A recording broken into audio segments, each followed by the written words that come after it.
Sir जी, शुरुआत करते हैं जम्मू कश्मीर में आपके प्रभारी बनने के बाद क्या आपकी इंपॉर्टेंस रही और पहले दिन आपको क्या फीडबैक मिला वर्कर से? ऐसा है कि जम्मू कश्मीर का प्रभार मिलने के बाद मैं और मेरे साथ मेरे सह प्रभारी हमने इसकी शुरुआत जम्मू से करने की बजाय श्रीनगर से की, कश्मीर से की, क्योंकि कश्मीर हमारी प्रायोरिटी पे इम्पोर्टेंट है।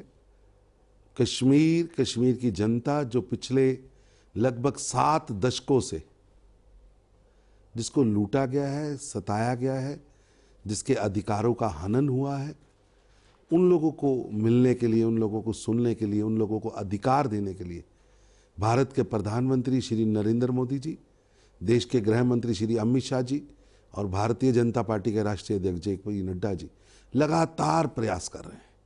आप देखिए, 370 का जाना एक नई सुबह की शुरुआत है, जिससे आज यहाँ की महिलाओं को अधिकार मिले हैं, यहाँ के वंचितों को अधिकार मिले हैं, यहाँ के एससीज को अधिकार मिले हैं, यहाँ के ओबीसी भाईचारे को अधिकार मिले हैं। और ये लोग काफ़ी समय से यहाँ स्ट्रगल कर रहे थे। और मैं समझता हूँ 370 का जाना कश्मीर को एक मजबूत कश्मीर बनाने के लिए, एक उज्जवल कश्मीर बनाने के लिए बहुत बड़ी पहल है। और 5 अगस्त 2019 से आज आप देखिए 2020 के नवंबर में हम बैठे, एक एक दिन, एक एक पल कश्मीर के लिए अच्छा हुआ है। जहां आम कश्मीरी को हिंसा से मुक्ति मिली है और उस कश्मीरी भाई के लिए तरक्की के नए गेट खुले हैं। अब वो नौकरियों में हो, अपने रोजगार में हो, आगे बढ़ेगा। और कश्मीर अपने आप में एक जन्नत है।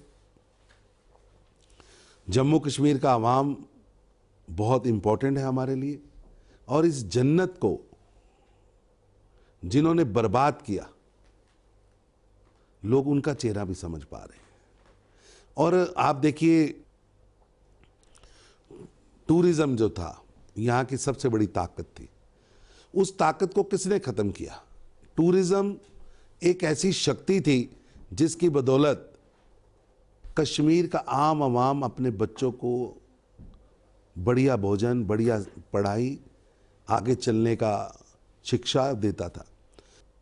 लेकिन दुर्भाग्य कि जो 60-70 के दशक में पीक पे था, जो भारत के अंदर नहीं पूरे विश्व के अंदर एक स्वर्ग के रूप में मशहूर था, वहाँ इन्होंने आग लगा दी, लोगों को रोजगार से पीछे कर दिया।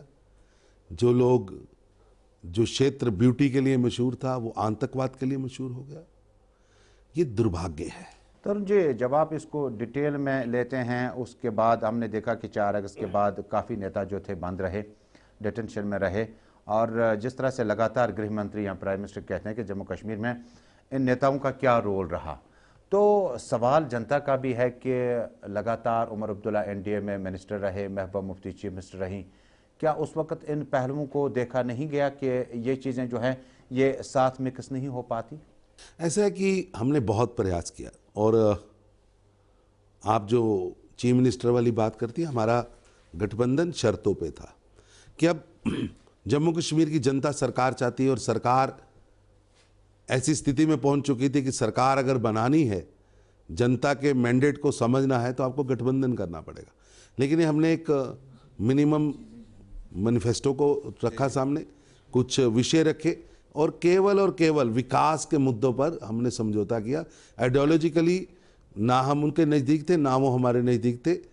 ठीक है, वो एक ऐसा दौर था कि जम्मू कश्मीर का एक मैसेज पूरे वर्ल्ड में जाना जरूरी था कि जम्मू कश्मीर पूरी तरह लोकतंत्र में रसा है।